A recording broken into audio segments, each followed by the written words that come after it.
So, ladies and gentlemen, it is a great pleasure again to share some of the knowledge that we gained in the past year regarding the Cocoon and what Cocoon is doing regarding the genes expression, how Cocoon is interfering with life-related phenomena. The story is going on now for almost 10 years. Actually, for 10 years. I started to work on Cocoon 10 years ago. And we are reaching the limits in a sense that the methods that we combine in order to find out what Cocoon is doing are really advanced. They are state-of-the-art type of methods based on the combination of genetics, genomics, molecular cell biology, biochemistry, biophysics, and bioinformatics. And the results are really interesting and also amazing because a new world is appearing in front of us. So let me tell you a couple of interesting things about Cocoon. The issue and the way we are approaching the Cocoon is very much related to how we see life. We see life as the consequence of the interaction between environmental factors and genomes. So basically, the way the genes and the environmental factors, let's mention nutrition, oxygen availability, like hypoxia, for instance, or silent hypoxia, or the phytonutrients, or why not to say Cocoon, how they would interfere with the functioning of the genes, and through the functioning of the genes, what kind of events are going to be generated inside our bodies, inside the cells that would make up our body.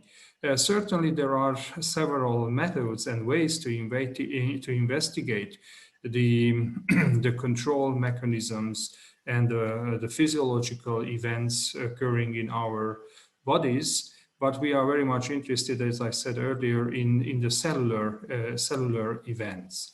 And we'll focus today a little bit on diabetes because we were able to work out, to define a new model system based on Drosophila, which is one of the most advanced, if not the most advanced model system in order to learn about how the genes are controlling the body or the functioning of an animal body. And from what we learn from Drosophila, we can infer conclusions. We can draw conclusions about what exactly is going on in our bodies too, because we do share a lot of common genes, to say. From the very beginning, you might have seen this slide earlier because I'm keep on running this slide showing what was the experiment that convinced me to focus on, to turn my attention on to Cocoon. So basically, the two lines are representing the lifespan of Drosophilas. In the red line would be a situation when the Drosophilas are fed a normal diet with normal water, and the blue line would represent the normal diet but the normal water has been replaced with the Cocoon water. And what we observed was that the average lifespan of the Drosophilas, of the fruit flies, did increase quite substantially. And that was really shocking because it was telling us that something is going on. Cocoon does generate a kind of biological effect upon Drosophilas. So what would be that effect about? When it comes about lifespan and the genetic control of lifespan. Like any other life-related phenomena, the genes, what would be the genes behind a lifespan?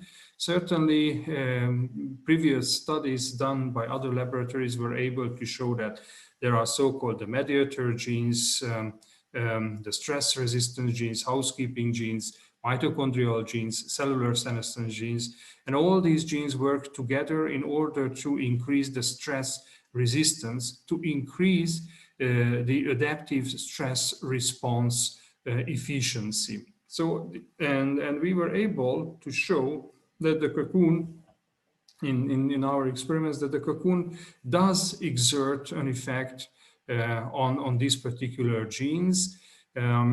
Certainly, it's not that relevant in the case of the mediator genes, stress mediator genes, but stress resistance and housekeeping genes and also mitochondrial genes are really involved upon the application of Cocoon. So yes, Cocoon has a kind of beneficial effect in the case of Drosophilas. But you see, if you were to look at the genes listed under the stress resistance, all those genes do exist also in humans. Or in the case of the housekeeping genes or the mediator genes do exist in humans, and they would do pretty much the same thing. So seeing in the case of Drosophila that these genes are influenced by Cocoon, that's also an indication that in the case of humans, we should expect to see the same genes being activated or deactivated once Cocoon is introduced in the body. Certainly, we have to study all these genes, and we can study one by one, and also we can study their combinations. And what is really relevant, and you'll see today and hope to convince you that the combination of the genes is really amazing, and that's what we should look at. Because the information is there in the way the genes do get combined, and through this combination of different genes, what kind of cellular events are going to be generated in the cells. So it's not something easy. It's not something easy. We are reaching the boundaries of our current knowledge. When it comes about metabolism, so we said, okay, so seeing that the average lifespan is increased, everybody is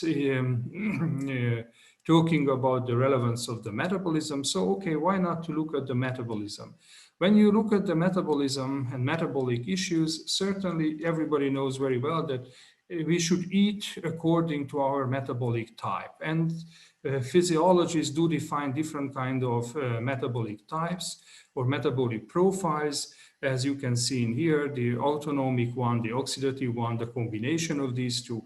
In Ayurveda, we have other type of names for these particular types of combinations. And it's telling you what percentage of protein, carbohydrate, and fats to eat pretty much. But it's not telling anything about what exactly is going on in your body. If we turn to biochemistry, there we would learn that, yeah, what's going to happen with the proteins, what's the cycle of carbohydrates, the fats, and so on. And certainly, in order to study the metabolism, we turned our attention again to Drosophila. Why? What you see in here is the lifetime of Drosophila, or the life cycle. And we were able to identify different kind of metabolic profiles. But it's not just to identify, we were able to, not just us, but others too, to define on biochemic grounds what exactly these kind of metabolic profiles would be about. The green arrows are indicating this type of metabolic profiles. Some kind of metabolic profiles are set and would work during embryogenesis when the embryo is not changing anything with the exception of the air with its environment. So there we would see that we can say that that's something, that metabolic profile is totally controlled by genes. But when the larvae hatches, you know, from the embryo, basically the larvae start feeding, and that's the blue, sorry, that's the red arrow period where we can interfere and we can manipulate these larvae through special diets, and we can check what kind of metabolic profiles are featured by certain type of cells in larvae. And that's exactly what we have done. And now I'm going to tell you an experiment, a really interesting experiment, pretty simple but really interesting experiment, where we use two kind of medias or diets. Yeah, the so-called normal diet and high sugar diet. And then we also did a hypoxic shock during the larval, a certain period of the larval stage. What we have seen, the so-called NS normal water, NW type of labeling with the yellow column stands for that experiment where basically normal diet was applied with normal water, hypoxia, and you see just 22% of the larvae survived to this kind of shock. When we did the same experiment, but we replaced the normal water with the Cocoon water, basically, and we did the hypoxic shock, basically 84% of the larvae survived. So that's an experiment what's telling you that Cocoon can substitute, can overcome the deadly effects of hypoxia. We did the same. We did a similar experiment. That would be the orange type of column and the one above the orange. And you can see there really interesting thing that when we changed the diet, and basically we were overfeeding the flies with sugar, that's the high sugar diet, and then applied a hypoxic shock. Only 10% of the larvae survived the hypoxic shock with normal water. But when the normal water was replaced with the Cocoon water, then 72%. So clearly, again, the Cocoon could overcome, even in the case of the high sugar diet, the deadly effects of hypoxia. Oh, we got very enthusiastic when we've seen these kind of experiments, and we said, okay, let's move on and let's see what is going to happen during the stages of the life cycle of Drosophila. But this time we were not doing any hypoxic shocks, just doing the experiments with normal sugar, normal water, normal sugar, Cocoon water, and high sugar, normal water, high sugar, Cocoon stuff. And we were able to observe the third column, that basically the yellow part of the columns that you have to look. When we were applying the high sugar diet, basically the length of the larval stage increased. But when we replaced the normal water with Cocoon, again it got it back, it got shorter, closer to what would be the normal length, 7 days of the larval period, suggesting that again the Cocoon could overcome the high sugar normal water induced stage, which I can tell you today that it's pretty much a kind of stage that can be characterized or simply described as type 2 diabetes. Yes, this high sugar diet induced diabetes, type 2 diabetes, would show all the symptoms that we know that have been described in the case of humans.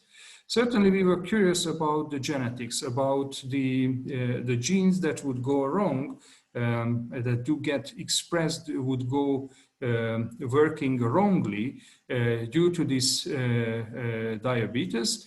And Drosophila has about 15,000 genes, and we checked all of them one by one. You can see the list here. The different colors would represent the function of the genes. I'm going to get back to this very soon.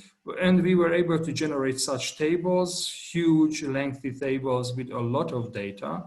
The numbers would stand for the expression level. I mean, the 7.54 would indicate that the expression of the particular gene, the CG 13040 got increased 7.5 times. That's humongous up and high sugar diet.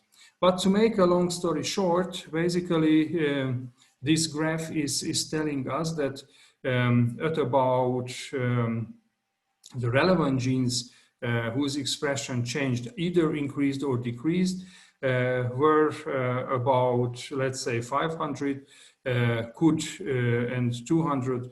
500 genes got their expression highly increased, and about 200-300 genes expression got reduced really dramatically.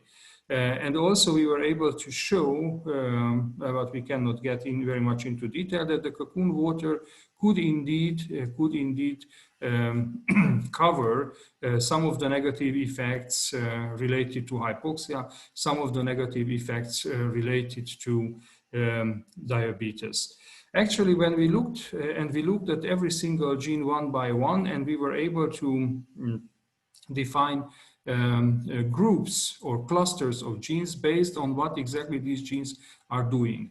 I have to tell you that Drosophila is the animal species whose genes are the best known for what exactly they are doing inside the cells of the Drosophila, inside the body of the Drosophila. So we were able to identify genes that were implicated in the carbohydrate metabolism, lipid metabolism, amino acid or protein metabolism, then other genes implicated in mitochondria and also cytoskeleton, immune response, signal transduction, and so on, and also oxidoreductases and stress implicated genes. And certainly we try to get the information out of all these genes, several hundred, so in total about 700-800 genes.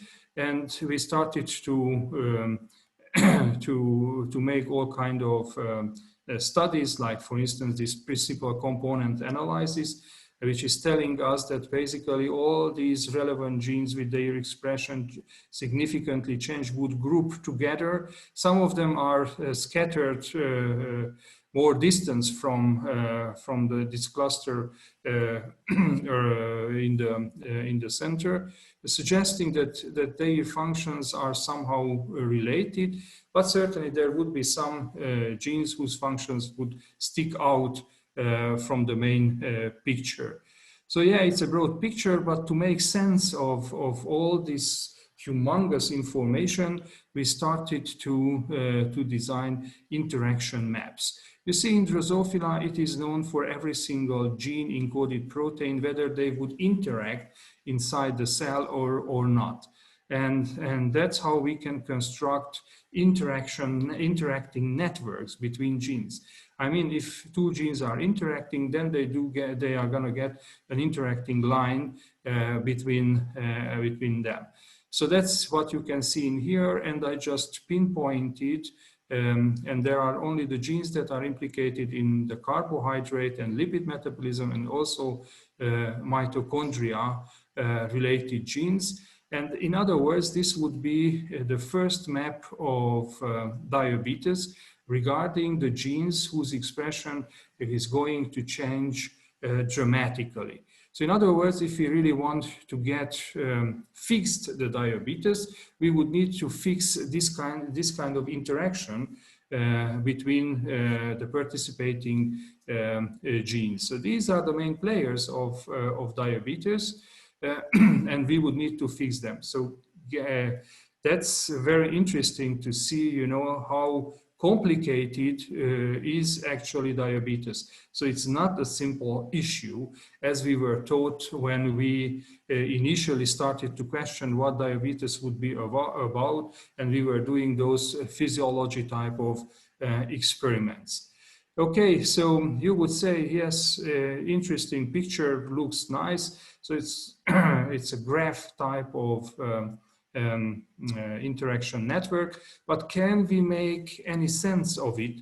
And certainly we can turn to biochemistry, and I can show you this picture in here, where basically is shown how the glucose is processed And basically, once the glycolysis is initiated inside the cell, in the cytoplasm, and how from the glucose the pyruvate is going to get generated, and from the pyruvate how the acetyl coenzyme A is obtained, and then that one is introduced into mitochondria, and the TCA cycle is gonna follow, and from there the electrons are going to be transferred to the ITC electron transport chain, and then the ATP is generated. The arrows would indicate the effect of the treatments, high sugar, normal sugar, Cocoon water type of combinations, and how the indicated genes expression would increase. And you can see in some conditions the arrow would look down. In other conditions, the arrow would stick out or up. So clearly, we know what is happening with respect to the enzymes that govern the glycolysis or the Krebs cycle or the electron transport chain. Yeah, that's exactly the story that I was telling you. In here are depicted the biochemical processes, the glycolysis, the Krebs cycle, the electron transport chain, but the key players, the enzymes that are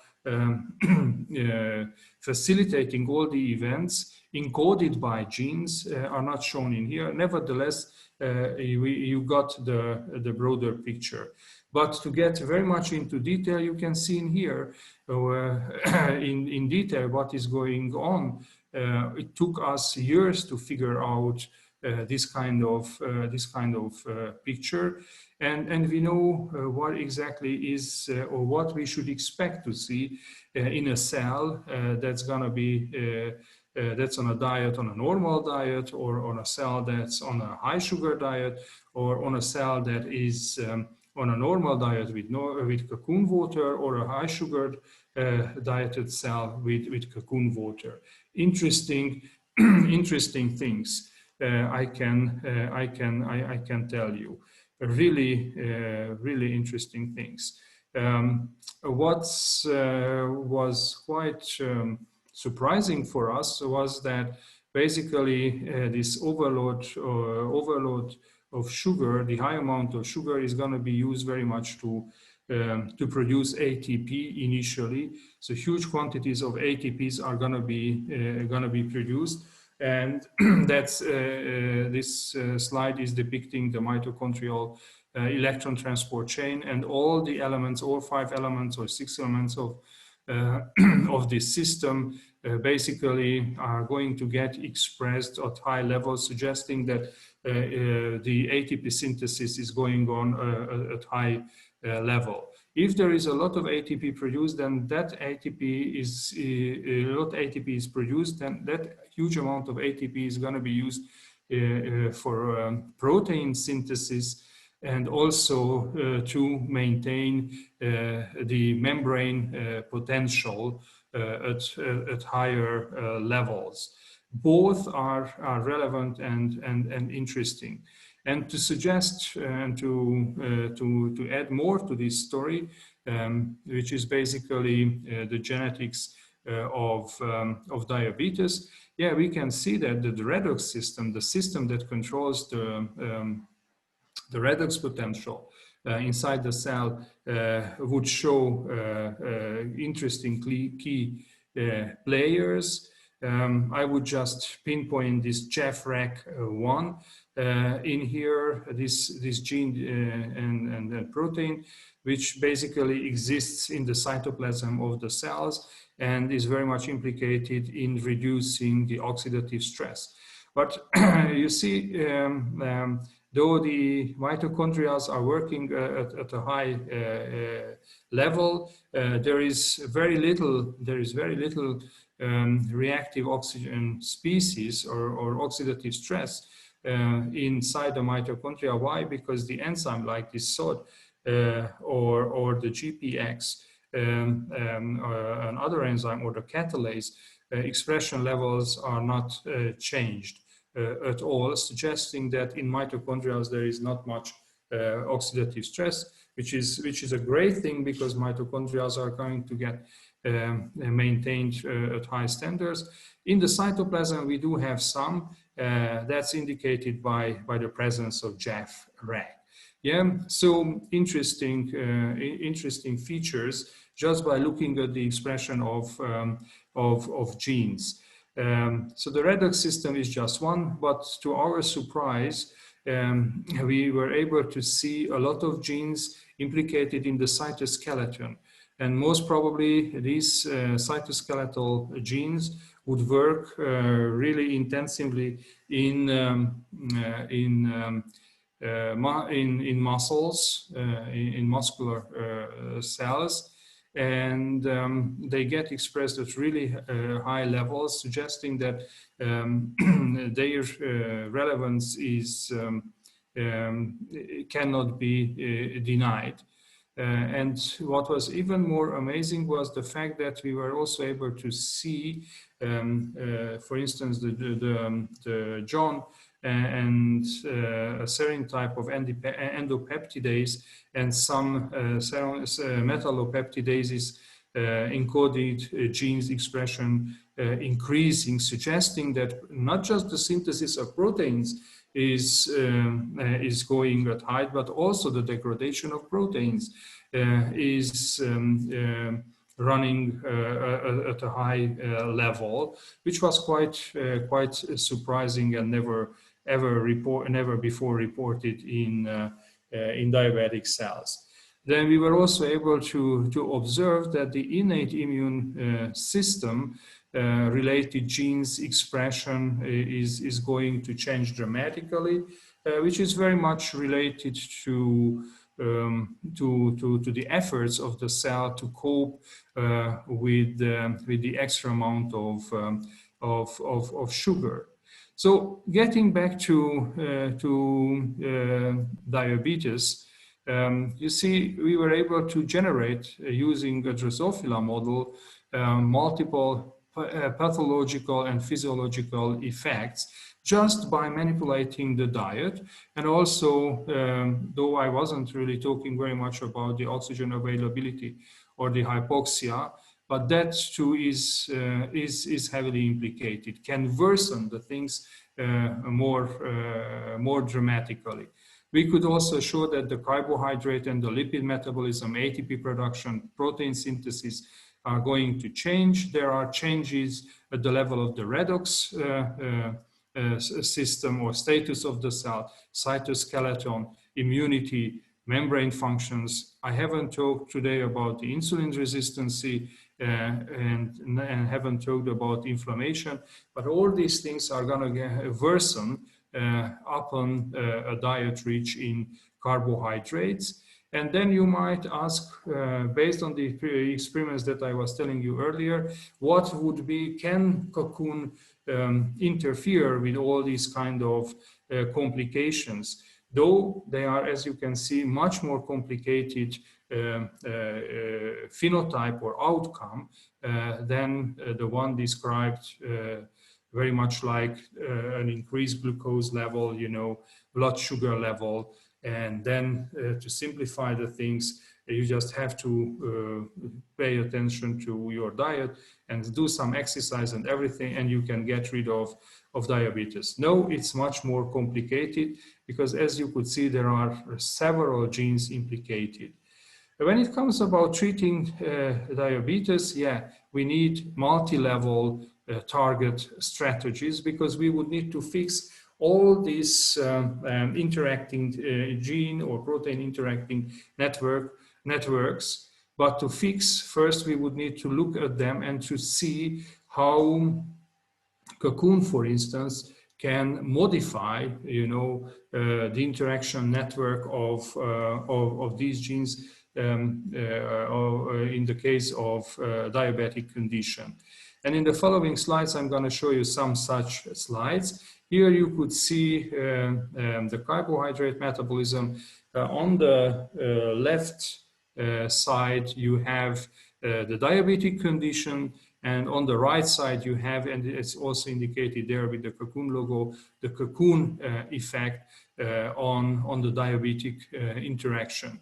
In here, if you were to compare the two pictures, you can see that some players are pretty much the same. There is this INO, there is that, which is the inolase. You can see it on both sides. So there are a lot of similarities or resemblances, suggesting that Cocoon is interfering with the diabetic condition, but that interference is not so dramatic, or we don't know at this moment, because we have to do proper biochemical experiments in order to prove what is really going on with regards to the carbohydrate metabolism upon Cocoon. Next. Hello, Professor. Hello. Yes, yes. How are you? So if I may ask you, if Yes. you would have to put together in a very short version of what do you think about the function in Cocoon water and what is the future? Give me 2 more seconds, because I'm getting to the final slide, and that's gonna be the answer for your question. For my question. Okay. Yes. So you see in here another combination of genes, but these are the genes implicated in the lipid metabolism. On the left side, you see the diabetic situation, and then on the right side, you see the Cocoon-induced situation. And because you could see, going back to the initial experiments, Cocoon did improve the situation in a sense that reduced the negative effects of diabetes. You see in here a totally different interacting network. So you see Cocoon is going to reduce the side effects of pathological lipid metabolism by engaging other type of genes into the interplay. Mitochondria, the same story, cytoskeletals, things, and to get to the question of Dr. Lyons, yeah, Cocoon can generate multiple effects. Some of these effects depend on nutrient, as we have shown, and also the oxygen availability.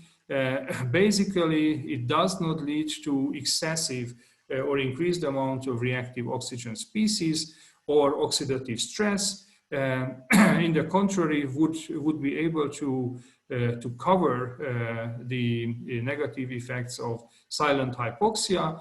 It has a hypoglycemic effect, reduces insulin resistance. It also has immunomodulatory effect, anti-inflammatory effect, and anti-aging effect.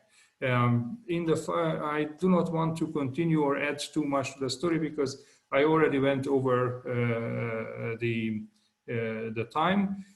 Basically, we are working on, because we have on what to work, but now we do know where to look for these modifications, and what would be the mechanisms, the molecular mechanisms to explain all these beneficial effects of Cocoon. Thank you very much for your attention.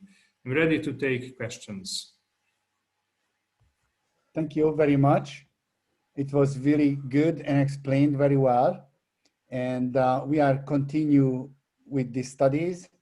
And I hope in the end of, maybe in 10 years, we're gonna get to the end of it, or maybe not. Maybe not, but nevertheless, we now know what to look for. And that's a huge achievement. And, so you could say Cocoon has a genetic effect on. Cocoon is influencing the way the genes are regulating everything in us. Yeah, so that's the ultimate proof that Cocoon is interfering with the processes that are going on in our bodies. And thank you. Thank you very much, Professor. Thank you so much being here with us. And I hope next year we're going to have much more to talk, and I'm sure we're going to have much more to talk. And thank you again for being available.